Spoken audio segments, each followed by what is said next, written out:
ఎడారిలో సెలయేర్లు. నవంబర్ 8. ఆయన పేతురును, యోహానును, యాకోబును వెంటబెట్టుకుని ప్రార్థన చెయ్యుటకు ఒక కొండ ఎక్కెను. ఆయన ప్రార్థించుచుండగా ఆయన ముఖరూపము మారెను. ఆయన వస్త్రములు తెల్లనివై దగదగా మెరిసెను. వారు మేలుకొనినప్పుడు ఆయన మహిమను చూచిరి.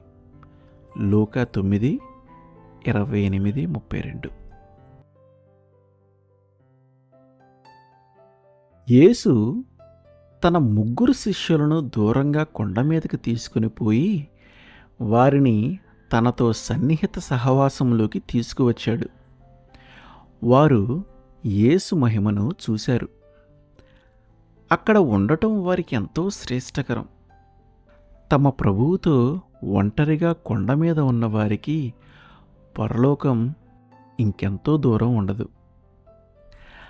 ఏకాంత ప్రార్థనలో, ధ్యానంలో తెరిచి ఉన్న పరలోకపు ద్వారాలను చూడలేని వారెవరుంటారు?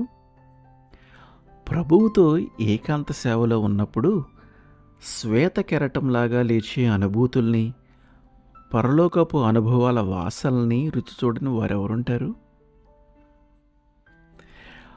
మన ప్రభువు తన శిష్యులతో ఏకాంతంగా మాట్లాడటానికి రకరకాల సమయాలను, స్థలాలను ఎన్నుకుంటూ ఉంటాడు.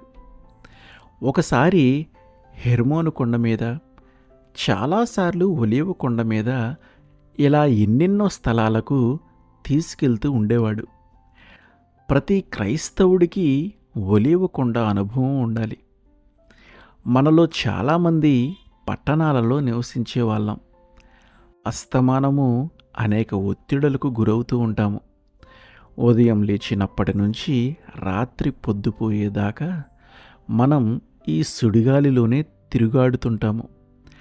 ఈ గందరగోళంలో ధ్యానపూర్వకమైన ఒక్క ఆలోచనకి, ప్రార్థనకి, మనసు విప్పి దేవునితో సంభాషించటానికి సమయం ఎక్కడుంది? బబులోను విగ్రహారాధనలు, అర్చనల గోల మధ్య దానియేలుకు గదిలో ఒక ఒలీవ కొండ ఉంది. యొప్పాలోని ఇంటి పైకప్పు మీద పేతురుకు ఒలీవ కొండ ఉంది. మార్టిన్ లూథర్కు విట్టెన్బర్గులోని ఒక మేడగదిలో ఈ ఏకాంతం దొరికింది.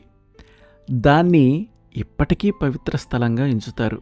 ఒకసారి డాక్టర్ జోసెఫ్ పార్కర్ గారన్నారు, మనం తిరిగి మన దర్శనాలలోకి, పరలోకపు దృశ్యాలను తొంగి చూసే సమయాల్లోకి, ఉన్నతమైన మహిమా లోకాలను, సమృద్ధి జీవితాన్ని అనుభవించగలిగే తదాప్యంలోకి వెళ్ళలేకపోతే మన మతానికి నీళ్ళొదులుకోవాల్సిందే.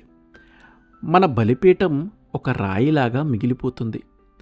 దాన్ని పరలోకపు అగ్ని దర్శించటం మానుకుంటుంది. ప్రపంచానికి నేడు కావాల్సిందేమిటంటే దేవుణ్ణి చూసిన మనుషులు. దేవునికి సన్నిహితంగా రండి.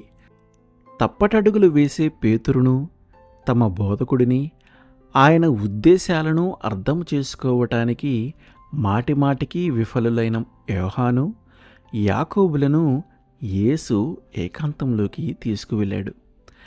మిమ్మల్ని ఈరోజు ఆయన ఏకాంతంగా కొండ మీదికి తీసుకెళ్తాడేమో. ఎందుకు తీసుకెళ్ళకూడదు? మిమ్మల్ని మీరే తగ్గించేసుకొని అలాంటి ఆశ్చర్యకరమైన దర్శనాలు, దేవుని వాక్కులు వచ్చేది ఎవరో కొంతమంది భక్తవరేణ్యులకే అనకండి. మీకోసం కాదని ఎక్కడా రాసిలేదు. ఆమెన్.